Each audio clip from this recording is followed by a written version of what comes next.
ప్రభు అయిన యెహోవా నాకేమి ఇచ్చిననేమి నేను సంతానము లేనివాడనై పోచున్నానే. దమస్కు ఎలియెజరే నా ఇంటి ఆస్తికర్త యగును కదా. మరియు అబ్రాము ఇదిగో నీవు నాకు సంతానం ఇయ్యలేదు కనుక నా పరివారంలో ఒకడు నాకు వారసుడగునని చెప్పగా యెహోవా వాక్యం అతని యొద్దకు వచ్చి ఇతడు నీకు వారసుడు కాడు, నీ గర్భవాసమున పుట్టబోచున్నవాడు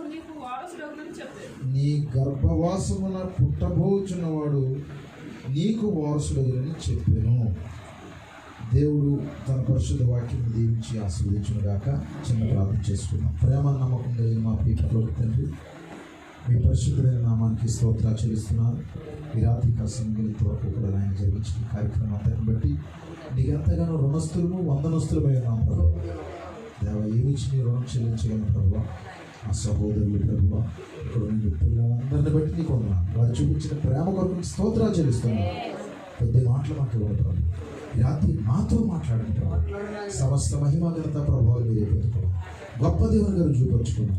ప్రతి చీకటిలో క్రీస్తు ఆత్మ దేవశక్తులు లయపరచడం ప్రభు అయిన యేసుక్రీస్తు నామములో ప్రార్థించడుచున్నాం. దయచేసి కూర్చున్నాం.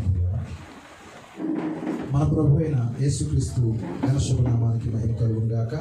హల్లెలూయా. మరి దేవుడు తన పిల్లలను ఆశీర్వదించే దేవుడై ఉన్నాడు. తన పిల్లలను విడిచిపెట్టడు ఆయన. దేవుడు ఎవరైనా పిలిస్తే ఖచ్చితంగా దేవుడు ఆశీర్వదిస్తాడు. భౌతికంగా దేవుడు ఆశీర్వదిస్తాడు. దానికంటే గొప్పది ఆత్మ సంబంధంగా దేవుడు ఆశీర్వాదాలు ఇస్తాడు. చాలా మందికి ఆత్మ సంబంధమైన ఆశీర్వాదాల కొరకు తెలియదండి వారికి. ఎందుకంటే దాని లోపల ఉన్నటువంటి ఆ గొప్పతనం వారికి అర్థం కాదు. భౌతికంగా దీవించబడడానికి ఎక్కువ ఇష్టపడతా ఉంటారండి. అయితే భౌతికమైన దీవెనలు గొప్పవి కాదు, ఆత్మ సంబంధమైన దీవెనలే గొప్పవి. ఒక వ్యక్తి పరిశుద్ధాత్మ పొందుకునే దానికంటే గొప్ప దీవెన ఏమున్నది? ఒక వ్యక్తి తన జీవితంలో 7వ ముద్ర పొందుకోవడం కంటే, అతని జీవితంలో 7వ ముద్ర తెరవబడడం కంటే ఆశీర్వాదం ఏమున్నది? ఒక వ్యక్తి 3వ ఇడుపులో ప్రవేశించడం కంటే ఆశీర్వాదం ఏమున్నది? దేవునికి మహిమ కలుగును గాక. చూడండి, ఇక్కడ 15వ అధ్యాయంలో మనం చూసినప్పుడు చాలా అద్భుతమైన సంగతులు ఇందులో ఉన్నాయి. ప్రతి చాప్టర్లో కూడా అద్భుతమైన సంగతులు ఉన్నాయండి. ఎందుకంటే ఆదికాండం మొదలుకొని ప్రకటన గ్రంథం వరకు కూడా అనేక సంగతులు ఈ కాలంగా దేవుడు దాచి ఉంచేశాడు. పిల్లారా, దేవుడు ఇక్కడ అబ్రహాం అనే ఒక వ్యక్తిని పిలిచాడు. 12వ అధ్యాయంలో అతను పిలిచాడు. ఎక్కడి నుంచి పిలిచాడు? బబులోను దేశం నుంచి పిలిచాడు. అతను స్వదేశంలో ఉన్నాడు. అతను తమ సొంత దేశంలో, మరి కల్దీల ప్రాంతంలో, మెసొపొతామియా ప్రాంతంలో ఒక అన్యుడిగా జీవిస్తున్నటువంటి ఆ వ్యక్తిని దేవుడు పిలిచాడండి. దేవుడు అతన్ని ఎన్నుకున్నాడు. ఎందుకంటే అతను లోపల మరి దేవుని విత్తనం ఉంది. అతను దేవుని కుమారుడై ఉన్నాడు. కుమారుడై ఉన్నప్పటికీ కూడా తప్పుడు స్థలాల్లో ఉన్నాడు. అతను తప్పుడు ప్లేస్లో ఉన్నాడు. అయితే దేవుడు ఏం చేశాడంటే ఆ తప్పుడు స్థలంలోంచి, ఆ తప్పుడు పరిస్థితుల్లోంచి దేవుడు అతను పిలిచాడు. దేవుని పిల్లలు, దేవుడు అతను ఆశీర్వదిస్తానని చెప్పాడు. కుమారుని ఇస్తానని చెప్పాడు దేవుడు. అసలు కుమారుని పొందుకునే వయసు కాదు అతనిది. ఇక అతడు మరణానికి దగ్గర అయిపోతున్నాడు. ఎందుకంటే ముడతలు పడిపోయిన శరీరము, భార్య కూడా వృద్ధురాలైపోయింది. ఇక అతడు మరణం కొరకు ఎదురు చూడడం తప్పితే ఆశీర్వాదాలు, దేవుడు కుమారుని ఇస్తాను, ఇలాంటి పరిస్థితులు ఏమీ లేవండి. కానీ దేవుడు అలాంటి వ్యక్తిని పిలిచాడు. చూడండి ప్రియులారా, దేవుడు అతన్ని పిలిచినప్పుడు మృతతుల్యమైన పరిస్థితి. అక్కడ మరణ వెలుబడి చేస్తుంది. ఎంతమందికి అర్థమవుతుంది? హల్లెలూయా. ఎందుకంటే అతని శరీరం ముడతలు పడిపోతుంది, మరణానికి దగ్గర అవుతున్నాడు. మరణపు అంచుల మధ్యలో ఉన్నటువంటి ఒంటరిగా దేవుడు అతన్ని పిలిచాడు. మృతతల్యమైపోయినటువంటి ఒక వ్యక్తిని దేవుడు పిలుస్తున్నాడు. శరీరం వంగిపోతుంది. అతని శరీరం అతను వంగిపోతున్నాడు, భుజములు వంగిపోతున్నాయి, నడవలేని పరిస్థితి వచ్చేస్తున్నాడు అతను. ఆ దేశంలో యవనస్తులు దేవుడు పిలవచ్చు కదా. ఎందుకంటే ఈరోజు ఏ పనికైనా యవనస్తుల్నే పిలుస్తున్నారు. ప్రతి పనికి రాజకీయంగా కానివ్వండి, మతపరంగా కానివ్వండి, ఇక ఏ రంగంలోనైనా యువతదే గొప్ప పాత్ర. అయితే దేవుడు ఒక వృద్ధుడిని ఎందుకు ఎన్నుకున్నాడు? ఒక మృతతుల్యమైనటువంటి గర్భాన్ని దేవుడు ఎందుకు ఎన్నుకున్నాడు? ఎందుకంటే ఏమీ లేని పరిస్థితుల్లోంచే దేవుడు అద్భుతాలు సృష్టిస్తాడు. హల్లెలూయా. ఎందుకంటే భూమి నిరాకారముగాను శూన్యంగా ఉంది, అందులోంచి దేవుడు బయటికి తీసాడు అన్ని కూడా. ఒక డెడ్ కండిషన్ లోంచే దేవుడు అద్భుతాలు సృష్టిస్తాడు. ప్రియులారా, నువ్వు అనుకుంటావు ఇక నాకు మరణం తప్పితే ఇక ఏమీ లేదనుకుంటావు. లేదయ్యా, అలాంటి పరిస్థితి ఏమీ లేదు. మరణం తప్పితే ఇక నాకు ఏముంది, ఇక బ్రతుకుడి కంటే చచ్చిన మేలు అనుకునే పరిస్థితిలోంచే దేవుడు ఏదో అద్భుతం చేస్తాడు నువ్వు నమ్మగలిగితే. హల్లెలూయా. ఎందుకంటే అబ్రహాము అతని జీవితం శారా గర్భం మృతతుల్యమైనవి. సెంచరీకి దగ్గరలో అతను ఉన్నాడు, ఆమె కూడా సెంచరీకి అతని వెనకాల వచ్చేస్తుంది. ఇక ఎక్కువ కాలం బ్రతికే పరిస్థితి ఏమీ కాదండి, వృద్ధుడైపోతాడు అతను. అలాంటి పరిస్థితుల్లో ప్రియమైన దేవుని పిల్లారా, దేవుడు అతను పిలుస్తున్నాడు. ఎక్కడైతే చెడ్డ వాతావరణం ఉందో, ఎక్కడైతే మరణం ఏలుబడి చేస్తుందో, ఎక్కడైతే చీకటి ఏలుబడి చేస్తుందో అక్కడ దేవుడు అద్భుతాలు సృష్టిస్తాడు. హల్లెలూయా. ఖచ్చితంగా దేవుడు ఆశ్చర్యాలు చేస్తాడు. ఆ మెసొపొతేమియాలో ఎవరినో దేవుడు ఎన్నుకొచ్చుగా. దేవుడు ఎన్నుకున్న వ్యక్తులు చూడండి ప్రియులారా, దేవుడు ఏర్పాటు చేసుకున్న వ్యక్తులు చూడండి. యుద్ధానికి దావీదును ఎందుకు పిలవాలి? బాలుడు, ఎత్తుగా ఉండి బాగా అందంగా ఉన్నటువంటి ఆ వ్యక్తిని మనిషి దావీదును ఎందుకు ఎన్నుకున్నాడు? అక్కడ గొలియాతును చెప్పడానికి. యూదుల రాజు ప్రభువైన యేసుక్రీస్తు పుట్టడానికి గొప్ప గొప్ప చారిత్రాత్మకమైన పట్టణాలు విడిచిపెట్టి, గొప్ప గొప్ప స్థలాలు విడిచిపెట్టి, సిలోహు లాంటి ప్రాంతాలు విడిచిపెట్టి అల్పమైన వ్యక్తులు ఏమైనా ఎందుకు ఎన్నుకున్నాడు? దేవుడు మార్గం ఖచ్చితంగా వ్యత్యాసమైంది. హల్లెలూయా. దేవుడు ఆశీర్వదించడానికి గడ్డి పరక చాలు, దేవుడు హెచ్చించడానికి గడ్డి పరక చాలు. నీ పరిస్థితిని చూసి నువ్వు కృంగిపోవద్దంటానే. ఇన్స్పిరేషన్ గా తీసుకో, ఈ విషయాలన్నీ కూడా ప్రేరణగా తీసుకో. దేవుడు నిన్ను ఆశీర్వదించడానికి గొప్ప గొప్ప కార్యాలు ఏదో చేస్తాననుకున్నావా? సూట్ కేసుల నిండా డబ్బులు ఏమి తీసుకురాడు దేవుడు. అలా దేవుడు నిన్ను ఆశీర్వదించడం అవి తప్పుడు విషయాలు. అవి దేవుడు ఒక వ్యక్తిని హెచ్చించడానికి వజ్రాల గని ఏమి చూపించడు దేవుడు. ఎంతమందికి అర్థమవుతుంది? అక్కడ మృతతుల్యమైపోయినా పర్వాలేదు, ఒక గొప్ప పట్టణాన్ని కట్టడానికి ఎలా ఎన్నుకోవాలి? చూడండి ప్రియులారా, ఒక ఇంజనీర్కి ఇస్తే నిజమేనా? ఒక గొప్ప గ్రేట్ ఇంజనీర్ని తీసుకుని ఒక మహా పెద్ద పట్టణాన్ని కట్టాలి సార్ అంటే అతను ఎలాంటి స్థలాన్ని తీసుకుంటాడు? ఎలాంటి స్థలాల్లో అతను అడుగు పెడతాడనుకుంటున్నారు? సామాన్యమైన స్థలాలు తీసుకోడు, చాలా చెక్కింగులు ఉంటాయండి. నిజమేనా? ఆ మట్టిని పరిశీలిస్తారు ప్రియమైన దేవుని పిల్లారా. ఆ మట్టిని పరిశీలించి అక్కడ ఎలాగుందో పరిస్థితి అంతా చూసి అప్పుడు అక్కడ కట్టడాన్ని కడతా ఉంటారు. ఇప్పుడు చూడండి, దేవుడు పాలు తేనెలు ప్రవహించే దేశం ఇస్తానని చెప్పాడు. చాలా దేవుడు మిమ్మల్ని హెచ్చిస్తానని చెప్పాడు. దేవుడు చెప్పిన తర్వాత నీ సంతానం ఆకాశ నక్షత్రాల వల్ల సముద్రపు ఇసుక రేణువులు అయిపోద్దని ఇదంతా చూడండి మబ్బి పెట్టినట్టు కనపడతలేదా? చూడడానికి అందంగా కనపడతలేదండి, ఏదో మబ్బి పెట్టాడా దేవుడు అన్నట్టు ఉందండి. ఏదైనా మబ్బి పెడుతున్నాడు దేవుడు? హిప్నోటిజం చేస్తున్నాడు దేవుడు? లేదని ఉన్నట్టుగా ఊహించుకోమని చెప్తున్నాడు దేవుడు?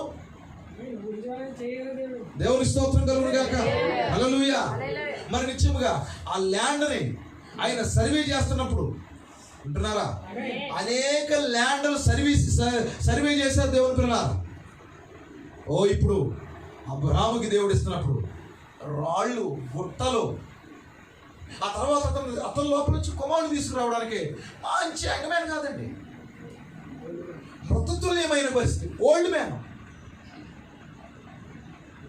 శారా గర్భం ఉడిగిపోయింది,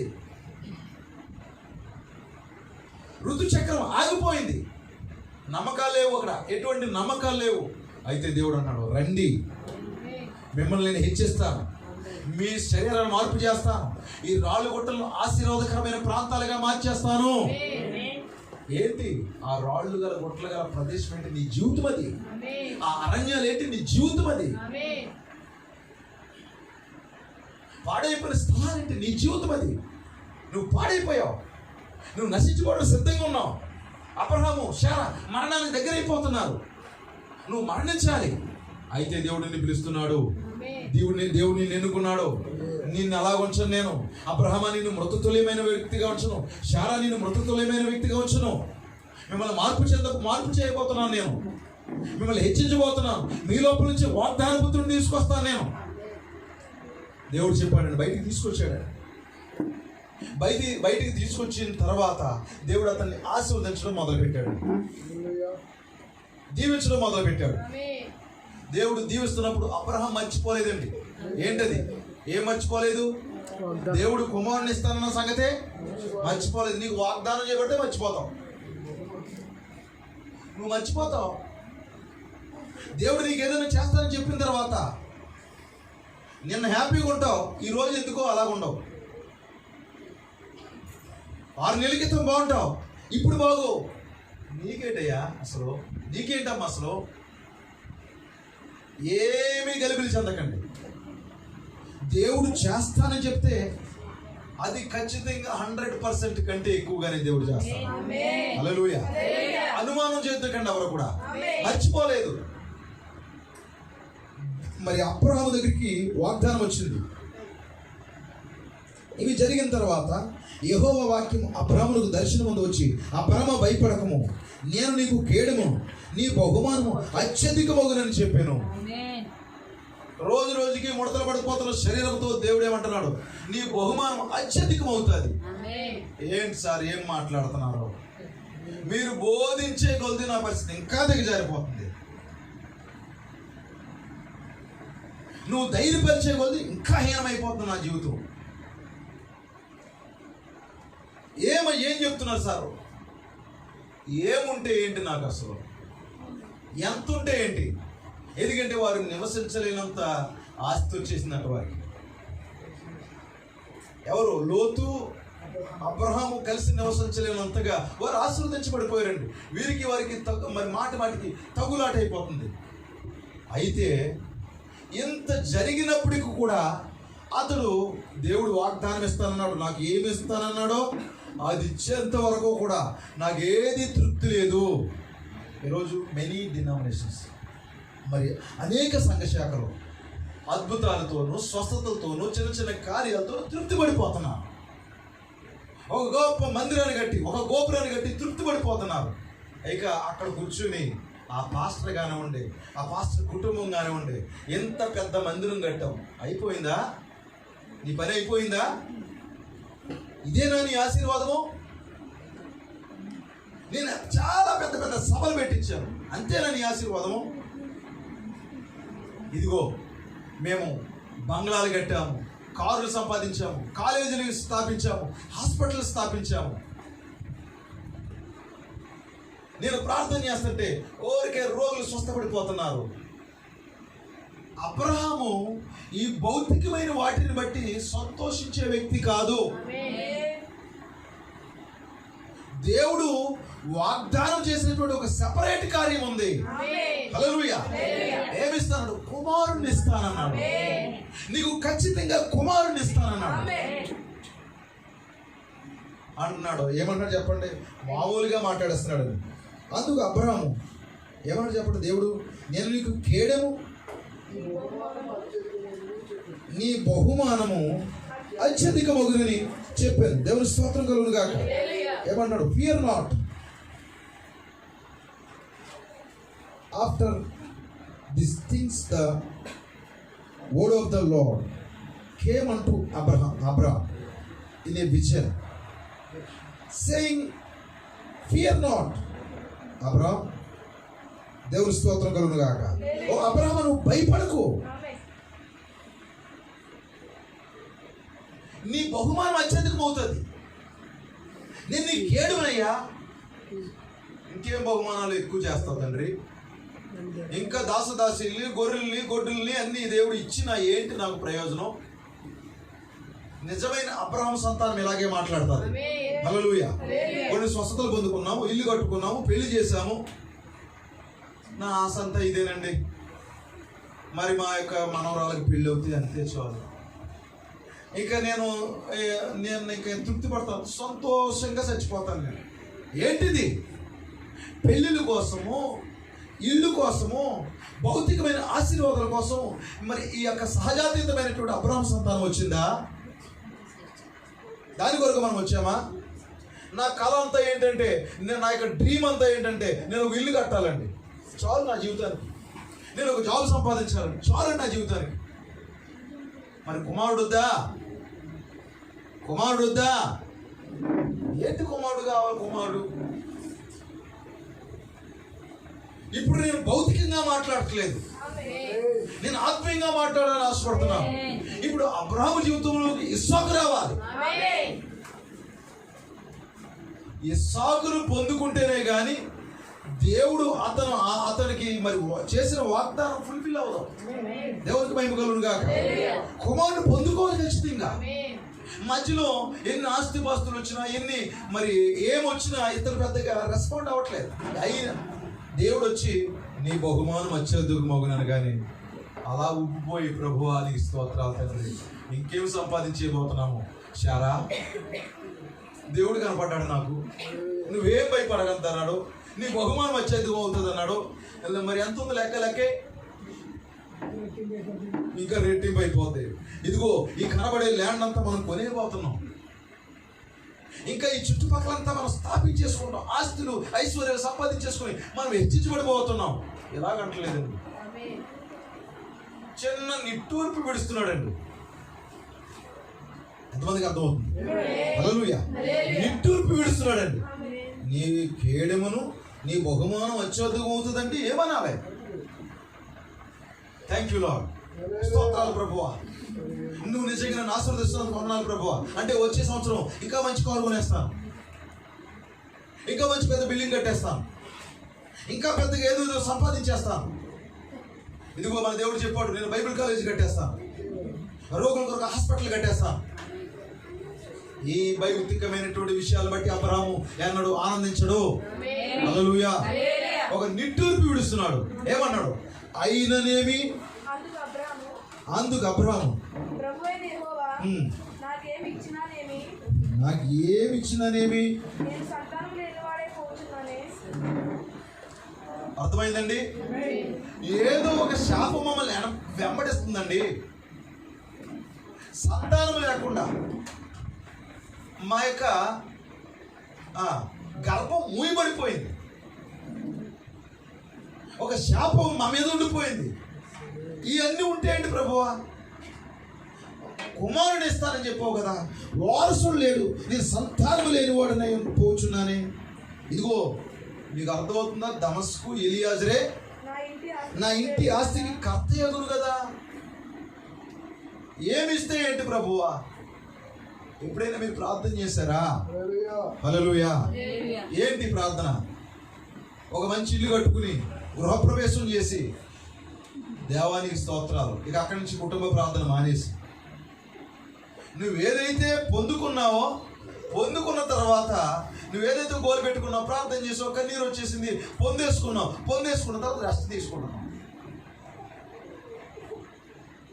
ఓకే, నా పోరాటం అయిపోయింది, నా యుద్ధం అయిపోయింది, నాకు మంచి భార్య కావాలి ప్రభువా, దేవుడు ఇచ్చాడు, ఇంకంతే, దేవుడు మర్చిపోయాడు.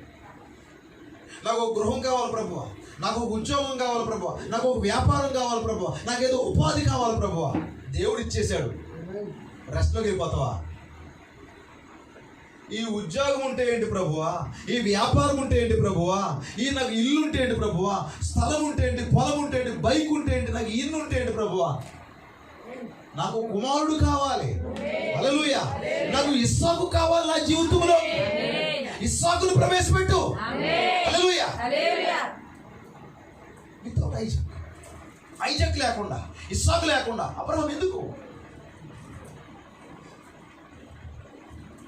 కుమారుని పొందుకోకుండా అబ్రహాం ఏంటి ఎన్ని సంపాదించుకుని ఎవరికి ఇస్తాడు? అప్పుడు అంటున్నాడు, ఇదిగో దమస్కు, ఇదిగో ఎలియాజరు, వారే నా ఇంటికి ఆస్తికర్తలు. ఈరోజు నిశ్చయముగా దేవుని పిల్లలారా, ఏ శాఖలు అబ్రాహాము యొక్క ఆస్తికి వారసులు కాదు. మీకు అర్థమవుతుందా? ఏ సంఘ శాఖలు, ఇందులో అనేకమైన విషయాలు ఉన్నాయి కానీ ఇప్పుడు చెప్పే సమయం కాదండి. ఆ తర్వాత చాలా అద్భుతమైన సంగతులు ఇందులో. మీకు ఒకసారి నేను అక్కడ మనం ఫోటో పెట్టుకున్నాం కదా పొలంలోని, అప్పుడు ఈ అధ్యాయం మీకు వివరించారు. దేవుని స్తోత్రం కలుగునుగా. హల్లెలూయా. అయితే నేను అవన్నీ చెప్పాలనుకోవట్లేదు. ఇప్పుడు అబ్రాహాము ఒక నిట్టూర్పు విడుస్తున్నాడు. ఇవన్నీ ఉంటాయండి ప్రభువా, నేను మంచి బట్టలు కట్టుకున్నాను, మంచి ఫుడ్ తింటున్నాను. కొంతమంది ఫుడ్ తిన్నాను బట్టి, ఇల్లు కట్టడాలను బట్టి, మరి డబ్బులు సంపాదించాలని బట్టి తృప్తి పడిపోయి, దేవుడు ఆశీర్వదించి ఇది కాకపోతే ఇంకేంటి, మా దేవుడు మమ్మల్ని ఆశీర్వదించాడు. ఎవరన్నారు అది ఆశీర్వాదం అని? ఎవరన్నారు ఈ ఎర్త్లీ బ్లెస్సింగ్స్ నీకు ఉపయోగపడతాయని? నిరాశపడతా, నిట్టూర్పండి. దేవుడు అంత బాగా ఎగ్జైటింగ్గా చెప్తున్నప్పుడు, ఆ దేవుడు చెప్తున్నప్పుడు ఎగ్జైటింగ్గా నీ బహుమానం అధికమవుతుంది అన్నాడు దేవుడు. ఏదో ఈ రాత్రి కొనేసుకోబోతున్నాం, ఏదో మంచి తెచ్చేస్తాడు దేవుడు. కొమ్మిన దోళ్ళు, మరి పశువులు, అది ఎట్లు అన్ని మనకి ఆశీర్వాదమే ఆశీర్వాదం. శారా, నేను తెచ్చి పడద్దా, నువ్వు లెక్కెట్టుకో డబ్బులు. దేవుడు అలా చెప్పాడు. మరి కానీ అబ్రాహాము అంటున్నాడు, ఇవన్నీ అయినని ఇవన్నీ ఉంటేంటి ప్రభు, నువ్వు ఇస్తే ఏంటి, నాకు వీటి మీద లేదు. మీకు ఒక సంగతి చెప్పనండి. అబ్రాహాము అంటండి, దేవుడు పునాదులు గల పట్టణం ఇస్తానని చెప్పాడు కదా. పునాదులు గల పట్టణం ఇచ్చాడే లేదా? భౌతికమైంది ఇచ్చినప్పుడు కూడా అతను అంటండి, ఎప్పుడు కన్నులు పైకి చూసేవాడు అంటండి. ఇది కాదు పునాదులు గల పట్టణం. ఇది పునాదులు గల పట్టణం అయితే భూకంపాలకు ఎందుకు అదిరిపోతుంది? ఎర్త్క్వేక్స్ వస్తున్నప్పుడు ఎందుకు ఇది అదిరిపోతుంది? ఇది పునాదులు గల పట్టణం కాదు. హల్లెలూయా. దీనికి శూన్యంలో పునాది వేసాడు కానీ ఇది పునాదులు గల పట్టణం కాదు. అసలు మరి చెదిరిపోయింది, భూకంపాలు రాంది, కరువులు లేనిది ఒక ప్రాంతం ఉన్నది. Hallelujah. Where is the city, where is the city, where is the city అని తిరుగుతూ ఉండేవాడు అంటాడు అబ్రాహాము. ఎక్కడుందా పట్టణం, ఎక్కడుందా పట్టణం? వారు వాగ్దాన భూమిలో ఉండి యాత్రికులు పరదేశంలో ఒప్పుకున్నారట వారు. కానీ ఇక్కడ వారు కాదని తెలిసి ఇక్కడే ఇక జీవితాంతం ఉండిపోయేలాగా మొత్తం అంతా నాదేనట్టుగా భావేసుకుంటాం. చాలా చీప్గా తోసిపడతాను. అంత బాగా దగ్గర పెట్టినప్పుడు చూడండి, మీ పిల్లలకి ఇష్టమైందని చెప్పేసి అన్నీ తెచ్చేస్తారండి మీరు.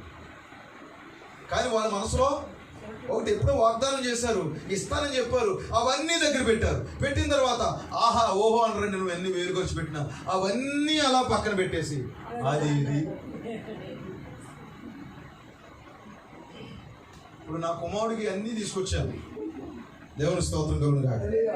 అయితే రాగానే ఒకటే అడుగుతున్నాడండి ఎప్పటి నుంచి, ఎందుకంటే కిండర్ జాయిలు ఇలాంటివి తినకూడదని చెప్పేసి నేను అసలు అలౌ చేయట్లేదు. ఆ బయట ఫుడ్డే అలౌ చేయను, నాకు తెలియకుండా ఏదైనా జరుగుతుంది ఎప్పుడే. అయితే రాగానే ఎంత అడావుడు జరుగుతుంది, నేను గిఫ్ట్లు వస్తుంటే ఏమడిగాడు అనుకున్నారు? డాడీ కిండర్ జాయ్ తెస్తాను, తెచ్చావా? దేవునికి మహిమ కలుగును గాక. ఇప్పుడు ఇవన్నీ అలా తన చేత్తో, ఆ ఎడమ చేతి ఇలా పక్కకి గిట్టేస్తున్నాడు.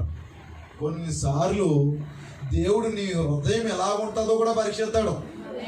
నీకు ఇస్తాడు ఏదో, ఇచ్చిన తర్వాత అక్కడ సెటిల్ అయిపోతావేమో చూస్తాడు. కొంతమంది సెటిల్ అయిపోతారు. వాగ్దాన భూమి ఇస్తానంటే కొంతమంది వాగ్దాన అవతలు ఉండిపోయారంటే. మొత్తం మీద నడిచి కాళ్ళు అరిగిపోయి కాళ్ళు చేతులు వచ్చేసి ఆగిపోయే ఏంటో తెలియదు. వాగ్దాన భూమి ఇస్తానంటే అక్కడ దాకా వెళ్ళకుండా సరే మేము ఇక్కడ ఉండిపోతాంలే. లోతు ఏమంటాడు చెప్పండి? ఇదిగో దయచేసి నన్ను ఆ పర్వతానం మీదకి మాత్రం వెళ్ళమని చెప్పకు. హల్లెలూయా. ఎందుకంటే మరి వారికి సంబంధించిన ఒక వ్యక్తి ఏమంటున్నాడు, ఇలాంటి విషయాలే కోరుకుంటాడు. ఎందుకంటే అతని చూపులన్నీ కూడా వాటి మీద ఉండిపోయినాయి. అతను ప్రారంభం నుంచి అంతే మైదాన ప్రాంతాలు. అయితే ఒక్కరితో వచ్చేసి అక్కడ కాల్చేస్తుంటే ఆ పర్వతం మీదకి వెళ్ళమనుకున్నాను దయచేసి. నిజమేనా? ఈరోజు చాలా సంఘ శాఖలు ఈ పర్వతం దగ్గరికి రావట్లేదు. దోతొచ్చి, నిజమేనా? ఈ గడియ దోతొచ్చి ఆ పర్వతం దగ్గరికి సురక్షితంగా తీసుకెళ్ళిపోతానంటే ఆ పర్వతం మీదకి తీసుకెళ్ళిపో, నాకు ఓపిక లేదు, నేను కింద ఉండిపోతాను అక్కడ. ఈ పరిపూర్ణ మానవ స్వరూపం దగ్గరికి రావడానికి చాలా మంది ఇష్టపడట్లేదు. ప్రియమైన దేవుని పిల్లలారా, ఈ రాత్రి ఎంతమంది ఇష్టపడుతున్నారు? హల్లెలూయా. ఇప్పుడు కొన్నిసార్లు నీ హృదయంలో ఏముందో దేవుడు చూస్తాడు. ఏం కోరుకున్నావు దేవుడు చూస్తాడు. ఇచ్చేస్తాడు దేవుడు నువ్వు అడిగింది. దాంతో తృప్తి పడిపోయావా? అసలైంది పోగొట్టేసుకుంటావు. దేవుడు ఇస్తానన్నది వేరు. కనుక ఇప్పుడు అబ్రహాముకి దేవుడు కుమారుని ఇస్తానని చెప్పాడు. కుమారుని ఇస్తానని చెప్పేసి భౌతికంగా ఊరికే ఆశీర్వదించడం మొదలుపెట్టాడు. ఏం చేస్తాడని ఇప్పుడు ఈ విధంగా మాట్లాడాలి. చారా, ఇంకేం కంటామే మనం పిల్లల్నే? చాలు, మనకి ఎంతటితో చాలు, తృప్తిగా బతుకుతానికి ఎవరు వద్దు. ఎందుకంటే మనకు సోళ్ళ బియ్యం సరిపోతాయి. నిజమేనా? ఒక గ్లాసు బియ్యం వండామనుకో, అంటే మన భాషలో చెప్తున్నాను, ఒక చిన్న రొట్టె మొక్క వేసామనుకో, హాఫ్ సరిపోద్ది మనకి. ఇంకా అంతకంటే ఏం అక్కర్లేదు శారా. ఇక మనం పాటలు పాడుకుంటే దేవుడు శుద్ధి చచ్చిపోతాం. మరి దేవుడు ఇచ్చిన వాగ్దానం, అసలు ఇస్తానన్న వాగ్దానం ఏమైంది? దేవుడు చేస్తానన్నది ఏమైంది?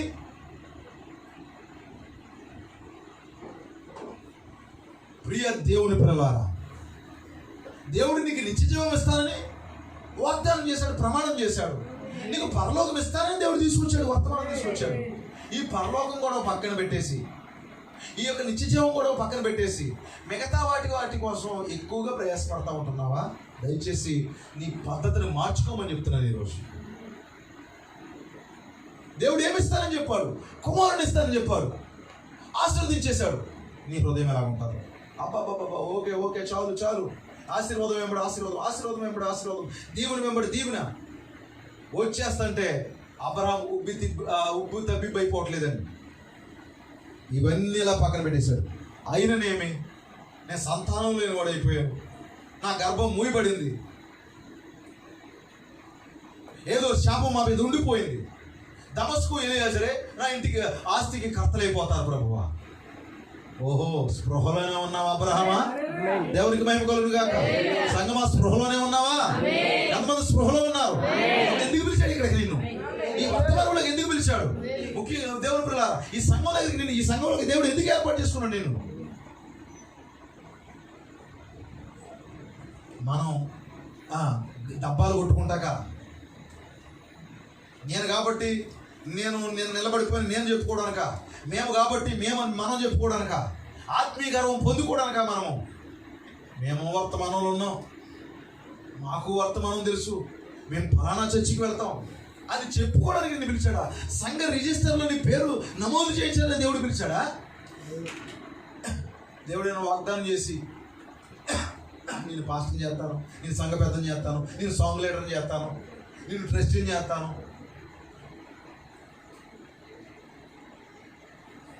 నేను ట్రెజరర్ని చేస్తాను, మీకు అవిస్తాను ఇవిస్తాను, ఎందుకు దేవుడు పిలుస్తా? చాలా మందికి ఎందుకు పిలిచాడో దేవుడు అర్థం కాదండి. దేవుడు ఎందుకు పిలిచాడు నేను అర్థం కావట్లేదు. నీకు ఏమిస్తానని చెప్పాడు. నువ్వు 24 గంటలు నీ పోరాటం వేరే, మర్చిపోయావు పోరాటాన్ని, అడగడం మర్చిపోయావు. నేను ఎందుకు ఇలా మాట్లాడుతున్నా నాకు తెలియదు. నేను చాలా కసరత్తు చేస్తున్నాను. ఏం చెప్పాలి నా సహోదరులకి? సందర్భం ఏదైనప్పటికీ మీరు ఎప్పుడైనా గుర్తించారా? ఏ సందర్భమైనా ఉపయోగకరమైన మాట్లాడాలి. హల్లెలూయా. ఏంటి పోరాటం మర్చిపోయావేంటి? నువ్వు ఎందుకు వచ్చావు అసలు? నేను ఈ సంఘంలో ఇక్కడ ఈ సేవకుడి దగ్గర నిలబడాలనుకుంటున్నాను, నేను ఈ వర్తమానంలో నేను తప్పిపోకూడదు అనుకుంటున్నాను అని నువ్వు ఒక మాట తీసుకుని దేవుని దగ్గర వచ్చావా? మర్చిపోయి ఏమేమో చేస్తున్నావు. అసలు నీకు స్పృహలో కనపడతలేదు కొంతమంది.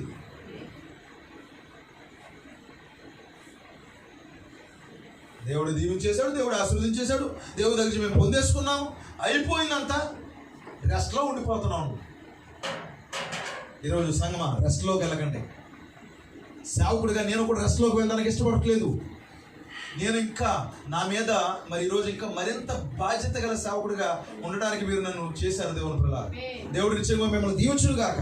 మరింత బాధ్యత, నా మోకాలకి నేను ఇంకా పని చెప్పాలి, నేను రాత్రులు ఇంకా మెలుగుకుంటూ ప్రార్థన చేయాలి. ఇప్పుడు ఇక నేను మరింత నమ్మకంగా పరిచయం చేయాలి. నా మీద ఇంకా బాధ్యత పెట్టారు మీరు. అయితే మీ పరిస్థితి ఏంటి? బాధ్యత లేని వారిగా ఉండకండి. ఎవరు కూడా అబ్రహాము అన్నాడు, ఇవన్నీ వద్దు నాకు, చెప్పు నాకు సంతానం లేదేంటి? ఈరోజు వధువు పొందుకునే వాగ్దాన కుమారుడు ఎవరు? ప్రభు అయిన యేసుక్రీస్తు. ఇప్పుడు వధువు జీవితంలో పొందుకోవాల్సిన అబ్రహాము జీవితంలో పొందుకోవాల్సిన ఎవరు? పొందుకోవాల్సింది ఏంటి? ఇస్సాకుని. ఇప్పుడు వధువు పొందుకోవాల్సింది ఎవరిని? క్రీస్తుని. హల్లెలూయా. ఈ మధ్యలో వచ్చేవన్నీ నీ ఆశీర్వాదాలు కాదు, ఈ మధ్యలో పొందుకునేవన్నీ నీవు కాదు. నువ్వు క్రీస్తుని నీ జీవితంలో పొందుకునేంత వరకు కూడా నువ్వేమి కూడా నీ విశ్రాంతిలోకి వెళ్ళొద్దు. దేవుడు నీకు ఇల్లు ఇచ్చాడా? స్తుతించు. ఉన్నందులో ఇల్లు ఇస్తేనేంటి ప్రభువా, నేను ఇంకా పరిశుద్ధాత్మ పొందుకోవాలి. ఇల్లు ఇస్తేనేంటి ప్రభు, నేను పుత్ర స్వీకారం పొందుకోవాలి. ఇల్లు నాకు అది ఇస్తేంటి ప్రభు, ఇది ఇస్తేంటి ప్రభు, నేను స్థానంలో పెట్టబడా. నా జీవితంలోకి క్రీస్తు రావాలి. ఇప్పుడు అబ్రహాము జీవితంలో ఇస్సాకును పొందుకొనుట, ఇప్పుడు వధువు జీవితంలో క్రీస్తును పొందుకొనుట. హల్లెలూయా. అదే మన గురి, అదే మన లక్ష్యము. దేవుడు అంటున్నాడు, నో,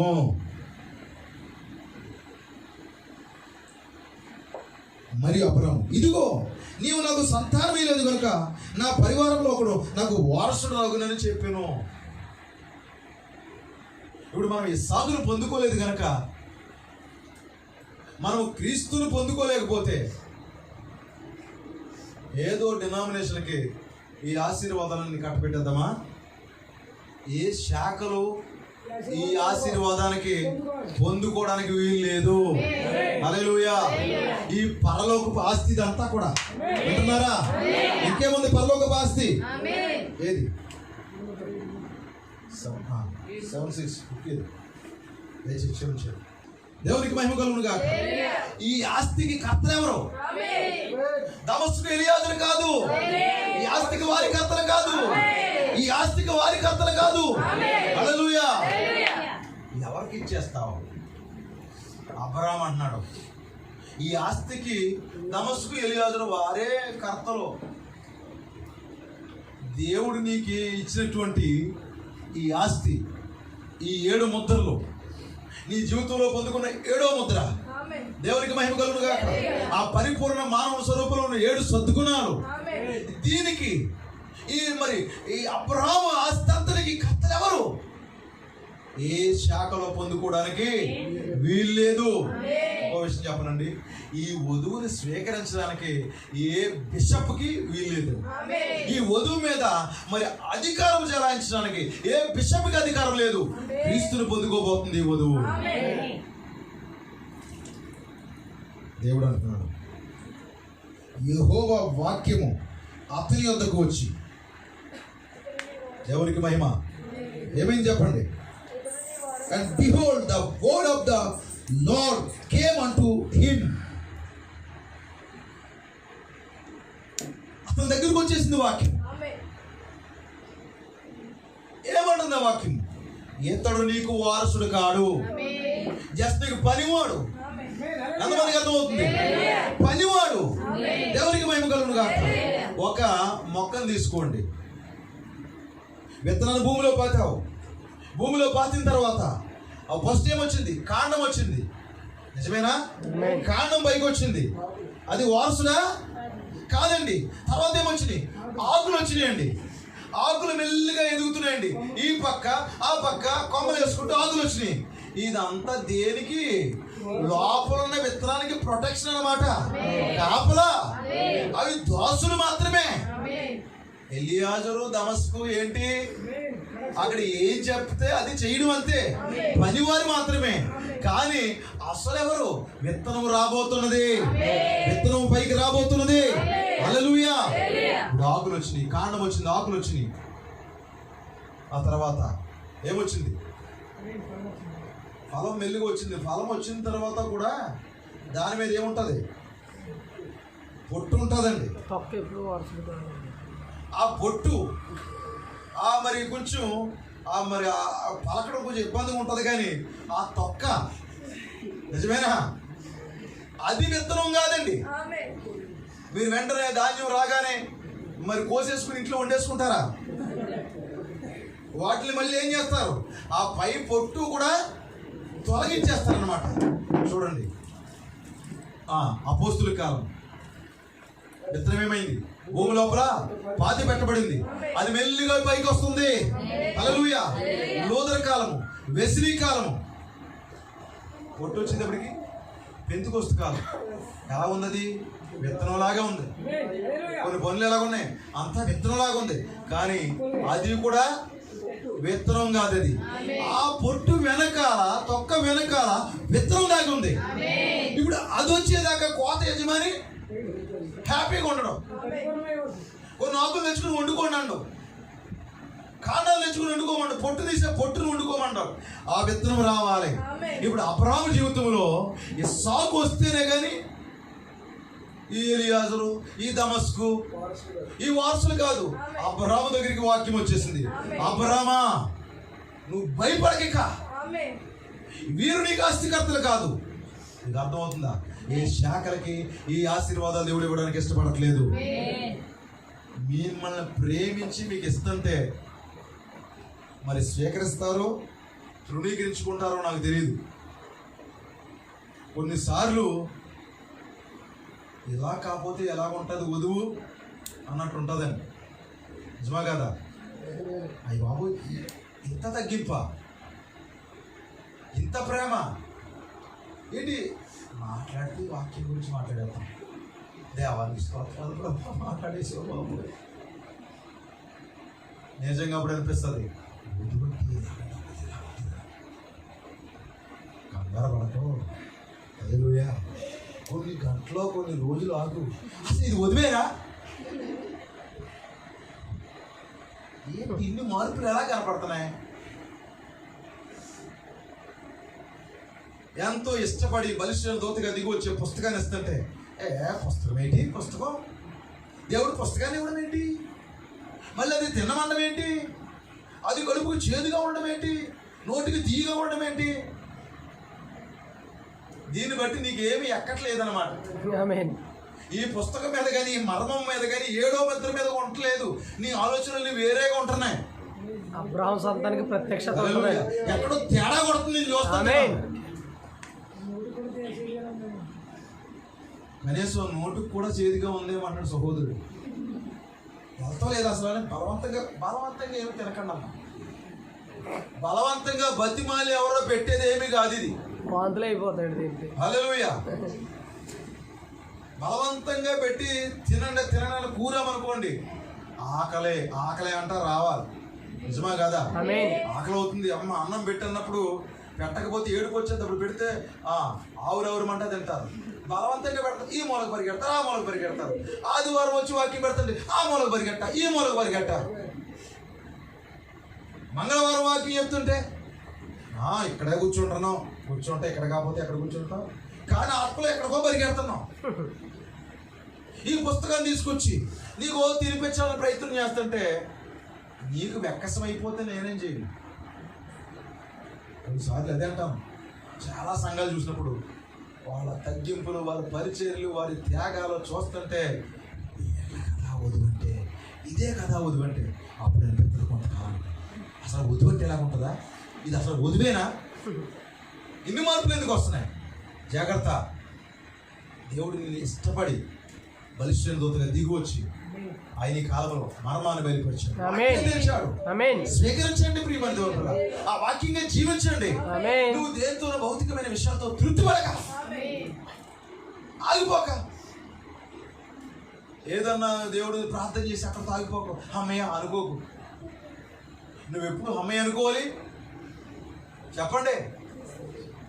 నీ శరీరం మార్పు చెందాలి. ఈ క్షయిత అక్షయితం ధరించుకోవాలి. ఈ క్షయిత అక్షయితం ధరించుకోవాలి. నీ శరీర మార్పు జరిగి క్షణాల్లో నువ్వు ఎత్తబొట్లో వెళ్ళాలి. ఆ కాలం అనే తెరవతకు వెళ్ళిన తర్వాత ఆ చుట్టూ ఉన్న పరిస్థితులు చూసుకుని ఊపిరి పీల్చుకో, అమ్మయ్య అనుకో. అప్పుడు దాకా నీకు పోరాటమే పోరాటం. నీ పోరాటం ఆపకు. నీ యొక్క జీవితాన్ని కొనసాగించి ఇంకా పోరాటం చేయి. నీ చేతులకు యుద్ధాన్ని నేర్పించు. హల్లెలూయా. నీ వేలికి పోరాటం నేర్పించు.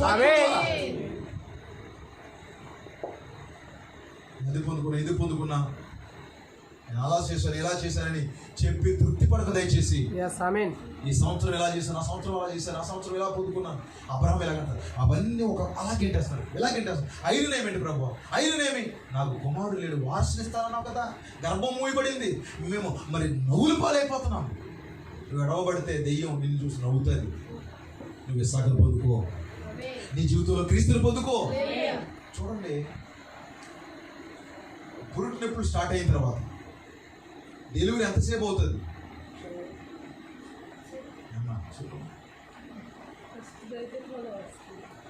అలా కాదండి, ఇక క్షణాల్లో ఇక ఇప్పుడు డెలివరీ అవడానికి ఇప్పుడు డెలివరీ అయిపోతుంది అనుకోండి, డెలివరీ అవుతుంది, స్టార్ట్ అయిపోయి డెలివరీ అయిపోతుంది. డెలివరీ అయ్యేటప్పుడు డెలివరీ ఎంతసేపు అవుతుంది? రెప్పపాటులో జరుగుతుంది, క్షణాల్లో అయిపోద్ది. ఒకవేళ అవ్వట్లేదంటే కోసేస్తాడు, కోసే క్షణాల్లో తీసేయడమే. ఏదైనా క్షణాలను ఇప్పుడు జరుగుతుంది. గర్భవతి అయింది, శిశువును మోయడానికి 9 నెలలు, నిజమేనా? ఆమేన్. ఆ తర్వాత పురిటినప్పుడు స్టార్ట్ అయిన తర్వాత 12 అవర్స్ అంట, 12 గంటలు. బయటికి ఆ తర్వాత 12 గంటలు అయిపోయిన తర్వాత రావట్లేదంటే అయ్యా సైంటిఫిక్ టైం రాకపోతే ఏం చేస్తారమ్మా? సిజేరియన్కి రెడీ అయిపోతారండి, సాధ్యమైనంత మట్టుకి ట్రై చేస్తారు. నొప్పులు ఏమంటారు? నేను నొప్పులు ఇవ్వలేకపోతున్నాను, హల్లెలూయా, నేను తట్టుకోలేకపోతున్నాను, కంగారు పడైతే కోసేస్తారండి. ఆమేన్. ఇంకా ఒక విషయం ఏంటంటే, భౌతికంగానే ఈ నొప్పుల కంటే ఆపరేషన్ సులువుగా ఉంటుంది. దేవుడు కోత కొత్తే మాత్రం అది మాత్రం సులువుగా ఉంటుంది. ఆమేన్. దేవుడికి మహిమ. హల్లెలూయా. చూడండి, మార్మల్స్ పొందేసావు, నువ్వు బాప్తిసాన్ని కూడా పొందేసావు, కానీ కొత్త జన్మ పొందుకోవడానికి ఎంత టైం పట్టేస్తుంది ఏంటి? కోత కోసం ఎదురు చూస్తారు. కోత కోసం ఎదురు చూస్తున్నారా? చూడండి ప్రియమైన దేవుని పిల్లారా, మన మాటలన్నీ రికార్డ్ అవుతున్నాయి, ఆమేన్. వింటున్నారా? ఎవరో కూడా కోత కొరకు ఎదురు చూడకండి, కొత్త జన్మను పొందుకోండి, ఆమేన్. న్యూ బర్త్ని పొందుకోండి. ఆమేన్. అలాగే నీ జీవితంలో ఇస్సాకుని తీసుకునే భూమి మీదకి, ఆమేన్. అంటే ప్రత్యక్షపరచు నీ జీవితం ద్వారా. మారు మనసు పొంది బాప్తిసాలు పొంది ఇన్నేసి సంవత్సరాలు అయిన తర్వాత కూడా ఎందుకంటే మీరు ఇంకా పరిశుద్ధాత్మ పొందుకోకుండా? విలియం బ్రెన్నమ్ తన కుమార్తెకు పెళ్లి చేద్దారనుకున్నాడు. అయితే విలియమ్స్ అనుకుంటా ఆయన పేరు, నేను మర్చిపోయాను. రెడ్గా పెళ్లి చేద్దారనుకున్నప్పుడు విలియమ్స్ అనుకుంటా సహోదరి పేరు. అయితే ఆయన పెళ్లి చేసుకుంటాను వస్తే పెర్రీ గ్రీన్ గారి దగ్గరికి అనమాట పంపించాడు. అతను మరి పరిశుద్ధాత్మను పొందుకునేదాకా అతను ప్రార్థన చేయమన్నాడు, అతను కనిపెట్టమనండి. హల్లెలూయా. మనకు పరిశుద్ధాత్మ గొడవ లేదు, ఏమీ లేదు. ఇంకా భర్త పరిశుద్ధాత్మ పొందుకోగలదు, భార్య పరిశుద్ధాత్మ పొందుకోగలదు, పిల్లలు పరిశుద్ధాత్మ పొందుకోగలదు, సంఘం పరిశుద్ధాత్మ పొందుకోగలదు. ఓ సాగిపోతున్నాయి. ఎంత మరి ఇంకా నుంచి అంత పైకి టాప్ ఎక్సేలాగా మనం ఎగురుతాం. అవే పరిశుద్ధాత్మ ఏది? నువ్వు బాప్తిసం పొందావు, కొత్త జన్మకి ఎందుకు అది లేట్ అవుతుంది? ఎందుకంటే నువ్వు అన్నిటిలో తృప్తి పడిపోయావు. ఈ విషయాలన్నింటిలో తృప్తి పడిపోయి ఎక్కడో నువ్వు ఆగిపోయావు, అక్కడ సెటిల్ అయిపోయావు. అక్కడ వెల్ సెటిల్డ్ అన్నమాట, బాగా సెటిల్ అయిపోయావు. ఏదో స్థితిలో ఆగిపోయావు నువ్వు. ఇంకా అంత భారం అనిపించట్లేదు, పరిశుద్ధాత్మ పొందుకోవాలన్న భారం లేదు. మరి 120 మంది 10 దినాలు గదిలో ప్రార్థించారు. హల్లెలూయా. మన నిత్యముగా ఆ పరిశుద్ధాత్మ పొందుకునే అనుభవంలోకి వెళ్ళాలని ఆశ లేదండి.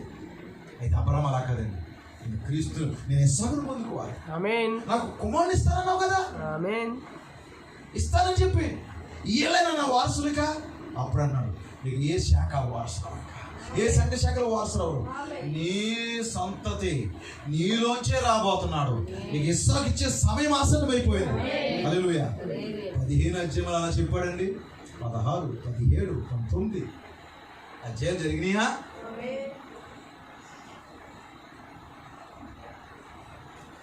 అతని లోపల ఉన్న అవిశ్వాసం అంతా మొత్తం, అతని భార్య లోపల ఉన్న అవిశ్వాసాన్ని, ఆ మృతతుల్యమైన పరిస్థితి అంతా కూడా తీసేస్తున్నాడండి. చూడండి, ఒక వ్యక్తికి పుండు అయిందండి, గాయమైందండి. పుండు తెల్లగా అయిపోద్దండి పెద్దదైనప్పుడు. డాక్టర్ అంటే దాని మీద కట్టుకడతాడంటారా? ఏం చేస్తారు చెప్పండి? ఆ మృతతుల్యమైందంతా కూడా తీసేయాలి. అది ఎర్ర పుండు పడాలి. అప్పుడు దాని మీద అయోడిన్ లాంటిది వేసి మరి క్లీన్ చేస్తున్నప్పుడు బాగా నొప్పి వస్తుందండి. సంగమనికి ఇప్పుడు మృతతుల్యమైన చాలా కార్యాలు ఉన్నాయి. పరమ వైద్యుడు ఇక్కడ ఉన్నాడు. హల్లెలూయా. ఇప్పుడు ఆ మృతతుల్యమైనంత క్లీన్ చేయాలి. దేవునికి స్తోత్రం కలుగును. మృతతుల్యమైనటువంటి, ఎందుకంటే ఆయన సూపర్ సర్జన్, ఆయన మరి ఇదేంటంటే ఇది multi speciality hospital, spiritual multi speciality hospital అనమాట. ఈయన దగ్గర దేనికి వచ్చినా ఇంకో డాక్టర్ గారు వస్తాడు, అన్ని ఈయన దగ్గర ఉన్నాయి. హల్లెలూయా. ఒక ఆయన హాస్పిటల్ పెడతాడు, కన్నుకో కూడా వస్తాడు, కాలుకో కూడా వస్తాడు, చెవుకో కూడా వస్తాడు, ముక్కుకో కూడా వస్తాడు. కానీ అన్నింటికి సూపర్ స్పెషాలిటీ డాక్టర్ అయినా, మల్టీ స్పెషాలిటీ. దేవునికి భయం కలుగును. ఇప్పుడు అబ్రాహాము మృతతుల్యమైపోయిందండి. మృతతుల్యమైపోయిందని అంతా కూడా ఒలుస్తున్నాడు అనమాట. పైగా ఆ పాసినంతా తీసిపడేయాలి, పాకుడు కట్టేసినంత తీసిపడేది. ఇప్పుడు సంగమం కూడా అలాగే వలవడానికి ప్రయత్నం చేస్తున్నాడు. అప్పుడు అది లాగుతున్నప్పుడు అమ్మోయ్ బాబోయ్ కుయ్యో మర్రో అని ఏడుతూ ఉంటారండి. అప్పుడు డాక్టర్ ఏం చేస్తాడంటే, తొందరపడుకో, ఏం తిన్నావు, ఏం చేసావు, ఈరోజు టిఫిన్ చేసావు అని అలా చెబుతూ ఒక మాట చెబుతూ లాగుతూ ఉంటాడు. ఆ తర్వాత ఆ గాయాన్ని కట్టి ఇంజక్షన్ ఇచ్చి కడుపుకి ట్యాబ్లెట్లు ఇచ్చి కొంతకాలం మరలా మరుసటి రోజుని కట్టిప్పుతాడండి. దేవుని స్తోత్రం కలుగుగా. కట్టిప్పినప్పుడు మళ్ళీ ఏముంటుంది, మళ్ళీ తెల్లగా వచ్చేస్తుంది, మళ్ళీ మరుసటి రోజులు క్లీనింగ్, అలాగా 6, 7. దేవుని స్తోత్రం కలుగుగా. ఇప్పుడు మన కాలంలో కూడా క్లీనింగ్ సెక్షన్ అనమాట అండి. దేవుని స్తోత్రం కలుగుగా. 7 వర్తమానికులు వచ్చారు. ఓ దేవుని పిల్లలు క్లీనింగ్ చేస్తున్నారు. మార్టిన్ లూథర్ వచ్చాడు, క్లీన్ చేశాడు. మరి 7 క్లీనింగ్ కట్టారండి. ఇప్పుడు ఈ చివరి దినాల్లో ఆ స్పెషల్ డాక్టర్ గారు వచ్చేసాడండి. వచ్చి ఫుల్ గా క్లీన్ చేశాడు. హల్లెలూయా. ఇప్పుడు పుండు ఎర్ర పుండు అయిపోయింది. నో ప్రాబ్లం, ఇక పర్వాలేదు, తగ్గిపోయింది. ఇక గాయము కట్టడిపోయింది, మామూలు దేహం వలె అయిపోయింది. అబ్రహాము గర్భము, అబ్రహాము జీవితము, అతని భార్య జీవితం మృతతుల్యమైపోయింది. ఈ మృతతుల్యమైపోయిన పరిస్థితులని లాగేస్తున్నాడు. సంగమా, దేవుని వధువా, నీ జీవితంలో మృతతుల్యమైన కార్యాలతో ఉండిపోకు. చిన్న చిన్న అవకతవకలు సంఘంలో ఉంటున్నాయి. ఎంత తీసేద్దారన్నా ఉంటున్నాయి. తీసేస్తారన్నప్పుడు మరి ఇలా చెబుతున్నప్పుడు ఎంతో హ్యాపీగా ఉంటుంది, మీకు హాయిగా ఉంటుంది. దేవుడు తీసేశాడు అనుకుంటున్నారు. నిజమే, దేవుడు తీసేస్తాడు. మళ్ళీ ఎక్కడున్నాయి బాబోయ్, ఇదేంటి ఎంత వాక్యం చెప్పేసి ఎన్ని పోగొట్టేసేటి, ఎక్కడున్నామో వచ్చేయమ్మా, బేదమా సమస్య వచ్చేయమ్మా లాగేసుకుని మళ్ళీ అట్లతో మళ్ళీ అటెంటివ్ అయిపోయి లెఫ్ట్ రైట్ అన్నట్టు వచ్చేస్తాం సంఘం. ఇప్పుడు ఏమైంది తీసేయాలి. శారా గర్భాన్ని క్లీన్ చేస్తున్నాడు దేవుడు. దేవుడికి మహిమ కలుగుగా. చూడండి, ఎన్నిసార్లు మరి ఆ గర్భము ఆ అన్నం విడుదలవ్వకపోతుంటే, ఆ యొక్క పురుష బీజకణాన్ని స్వీకరించకపోతుంటే ఏం చేస్తారు డాక్టర్? స్పెషల్గా ట్రీట్మెంట్ జరుగుతుందా? జరుగుతుంది. ఇది ప్రాబ్లం. ఇప్పుడు ఏంటి ప్రాబ్లం? పురుషుల్లో ఉందా, స్త్రీలో ఉందా? మరి డాక్టర్ మందులు ఇచ్చి ఆ తర్వాత వారిని మీరు వెళ్ళండి, పర్వాలేదు, మీకు పిల్లలు పుడతారు. ఇప్పుడు అబ్రహాము శారాల యొక్క మరి జీవితాలను కూడా దేవుడు క్లీన్ చేస్తున్నాడు. శారా గర్భాన్ని క్లీన్ చేస్తున్నాడు. మరి ఆ మృతతుల్యమైన కార్యాలను తీసేస్తున్నాడు. ఈ రోజు కూడా ఆత్మ సంబంధమైన శారా, హల్లెలూయా, ఆత్మ సంబంధమైనటువంటి ఈ సంఘం యొక్క గర్భాన్ని కూడా దేవుడు క్లీన్ చేస్తున్నాడు. ఎందుకంటే క్రీస్తు రావాలి, యేసుకు రావాలి, మరి క్రీస్తు రావాలి. దేవుడు క్లీన్ చేయాలి. మృతతుల్యమైన కార్యాలను తీసిపడేస్తున్నాడు దేవుడు. అయితే కొంతమంది ఏం చేస్తారు తెలుసండి, హాస్పిటల్ నుంచి పారిపోతాడు. బాబోయ్ నన్ను ఇంటికి తీసుకుపోండి, నేను ఇంటికి వెళ్ళిపోతాను బాబోయ్, నేను ఇక్కడ ఉండలేకపోతాను బాబోయ్. ఒకవేళ ఎవరో లేని ఆ సమయంలో, డాక్టర్ ఎవరో లేని సమయంలో చూసి పారిపోతారు. పారిపోతే ఏం జరుగుతుంది? మరణం. మరణము. ఇప్పుడు ఈ ఆత్మ సంబంధమైనటువంటి ఈ హాస్పిటల్లో క్లీన్ చేస్తుంటే నేను రాను, నేను ఉండను, నేను చచ్చిపోతాను, నేను వెళ్ళిపోతాను. నీకు మరి వైద్యానికి సహకరించాలి. గవర్నమెంట్ హాస్పిటల్లో చూడండి, మనం ఎంతో మరి చాలా జాగ్రత్తగా ఆటో మీద కాళ్ళు చేతులు ఇరిగిపోయిన వాళ్ళని చాలా వెల్లుగా జాగ్రత్తగా అలా పెట్టండి ఇలా పెట్టండి. వాళ్ళకి ఎలాగ ఉంటుందో తెలుసండి. ఒక అమ్మాయి ఇంట్లోని ఒక గృహిణి మరి చూడండి, రాత్రి బాసాన్లన్నీ తీసుకొచ్చి అక్కడ పాడేస్తారు. దేవుని స్తోత్రం కలుగును గాక. నేను మా తల్లిదండ్రులతో కుటుంబంతో చూశాను. నేను ఇంట్లో ఆ ఎంగిలి గిన్నెలన్నీ తీసి బయట పడేసి తోమేస్తున్నట్టు ఆ బంత కొడతానంటే కుట్టేస్తారు. అలా కొడుతున్నప్పుడు గాయాలు జరుగుతున్నప్పుడు ఓర్చుకోవాలి. సంఘంలో కూడా కొన్ని గాయాలు జరుగుతాయి. ఆపర బోధిస్తున్నప్పుడు కొన్నిసార్లు నేరుగా తగులుతాయి. వేసాడు డైలాగ్, అన్నాడు మాట, చెప్పాడు వాక్యం. ఈ రోజు ఎవరి గురించి చెప్పుకున్నా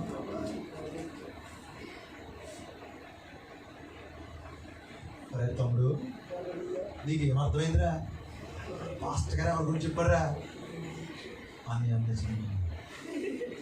నేను ఆఫీసర్ అడిగానయ్యా, నీ గురించే చెప్పాడని. సోదరుడా, వైద్యానికి సహకరించట్లేదు. అమ్మా ఈరోజు ఎవరి గురించి చెప్పారే మాస్టర్ గారు? ఏంటి నీకు అర్థం అవ్వలేదా? నా గురించే మాట్లాడాడు ఆయన. నేను అందుకే సంఘానికి రానంట. నీ గాయం ఎక్కువ అయ్యేదాకా ఇంకంతే. కోతకు ఒప్పుకోవట్లేదు, మృతతుల్యమైంది తీయడానికి ఒప్పుకోవట్లేదు. ఎందుకు? ఇలాగనేసాడు పాస్టర్ గారు, ఇలాగనే ఇస్తారేంటి, ఇలా తిట్టేస్తున్నారేంటి? అవి ఎంతలా గద్దించలే. ఒక సంఘంలోనండి ఆ పాస్టర్ గారిని వాళ్ళ విశ్వాసాలు కూడా అలా గొరుతున్నాడు ఏంటి అతను? హార్ట్ అటాక్ చనిపోయాడు. ఎందుకు గొరుతున్నాడు? అంత గట్టిగా అరవాలా?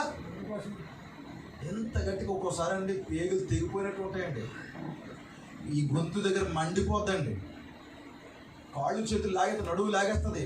అయినప్పటికి కూడా మరి దానికంటే మైండ్లో ఉండే ఆ యొక్క ప్రెజర్ ఉంటుందో చూడండి, హృదయంలో ఉండే పెయిన్ ఉంటుందో చూడండి, అది చాలా ఎక్కువ అండి. అర్థం కాదండి. అలాగే ఎందుకు వస్తున్నాడు అతను? అంత గట్టిగా ఎందుకు వస్తున్నాడు? దేవునికి మహిమ, హల్లెలూయా. ఎందుకు అలా గద్దిస్తాడు? అలాగే పులిపిటి మీద అలాగెందుకు నిప్పులు చెరుగునట్టు మాట్లాడతాడు?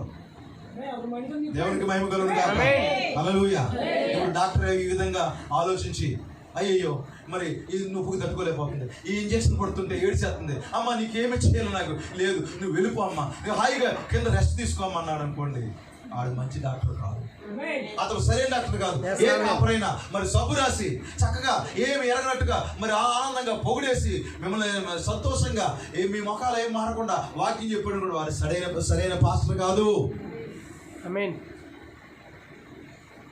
డాడీ ఈరోజు ఎవరి గురించి చెప్పారు వాక్యం? నీ గురించే డాడీ. అమ్మ ఈరోజు ఎవరి గురించి చెప్పారు వాక్యం? అక్క ఎవరి గురించి చెప్పారు? చెల్లి ఎవరి గురించి చెప్పారు? తమ్ముడు ఎవరి గురించి చెప్పారు? అన్న ఎవరి గురించి చెప్పారు? ఇదంతా నీ యొక్క క్షేమాభివృద్ధి గురించి చెప్పారు. ఎవరికి మహిమ కలుగును గాక. నువ్వు నశించిపోకూడదని చెప్పారు. ఎంతకంటే నువ్వు నశించిపోకూడదు, నిత్య జీవంలో ఉండాలనేది తప్పుడు ఆలోచన అయితే పాస్టర్దే, విడిచిపెట్టేయండి. అసలు ఎందుకు? పాస్టర్ అక్కర్లేదు, సంఘం అక్కర్లేదు. ప్రియమైన దేవుడు, ఎవరైనా ఈ వర్తమానం బయట ఉంటే ఏంటి సంఘంలో ఏమైనా సమస్యలు ఉన్నాయని అనుకుంటారు. వినేవారికి కూడా చెప్తున్నా, మాకు ఆ సమస్యలు చెప్పట్లేదండి, ఇది అందరి కొరకు మాట్లాడుతున్నాం. దేవుడు ఎందుకంటే ఇప్పటికే మంది ఉంటుందా వెళ్ళిపోద్దా, ఎంతమంది వస్తున్నారు, ఆశ ఎక్కువైపోయింది వారికి. దేవునికి మహిమ కలుగును గాక. ప్రభు వచ్చేంత వరకు ఉంటుంది, ఖచ్చితంగా ఎత్తపడతాను, విశ్వాసం నాకు ఉంది. దేవునికి మహిమ కలుగును గాక. అది చూసారండి, పౌరస్ వచ్చింది, ఆమెలు వచ్చినాయి. దేవునికి స్తోత్రం కలుగును గాక. ఎంతమంది ఇష్టపడుతున్నారు? ఆ అబ్రాహాము జీవితంలో మృతత్వం ఏమంతా తీసేయాలి. ఒక రోగిగా పైన ఉన్న పాశ అంతా తీసేయాలి. ఆ పైన మృతత్వమైనటువంటి కణాలను తొలగించాలి. చూడండి, పేస్ అంటే గ్లో రావడానికి ఏం చేస్తారు? మృతత్వమైనటువంటి ఆ కణాలను ఉంటాయి, వాటిని కడిగి శుభ్రం చేసుకుని నీట్గా లేకపోతే ఏమవుతుంది? జిడ్డు గారిపోయి నల్లగా అయిపోయి మట్టి పారిపోద్ది. అదంతా శుభ్రం చేయాలి. కనుక నేను నిత్యముగా దేవుని పిల్లలు అబ్రహం అంటున్నాను, ఇవన్నీ నాకొద్దు, ఇస్సాకును పొందుకోవాలి. ఈరోజు వధువు అది అంటారు. ఏ శాఖలకి ఆశీర్వాదాలు ఇవ్వడానికి వధువు ఒప్పుకోవట్లేదు. వధువు జీవితంలో దేవుని పిల్లలారా ఇస్సాకును పొందుకో. వధువు జీవితంలో క్రీస్తుని పొందుకుంటారు. ఎంతమంది పొందుకోవాలి ఆశపడతారు? ఎంతమంది పొందుకుంటారు? మీ జీవితంలో ఎంతమంది క్రీస్తుని పొందుకోవాలి ఆశపడతారు? కొంచెం వెయిట్ చేయండి, ప్రార్థన చేయండి. మీ జీవితం ద్వారా మరి ఖచ్చితంగా ఇస్సాకు రావాలి, క్రీస్తు రావాలి. హల్లెలూయా. కొత్త జన్మను పొందుకోవాలి. దేవునికి మహిమ కలుగుగాక. ఆ నిత్య జీవనం పొందుకోవాలి. అప్పటి వరకు మీరు విశ్రాంతి తీసుకోకండి, పోరాటం చేయండి. God bless you all.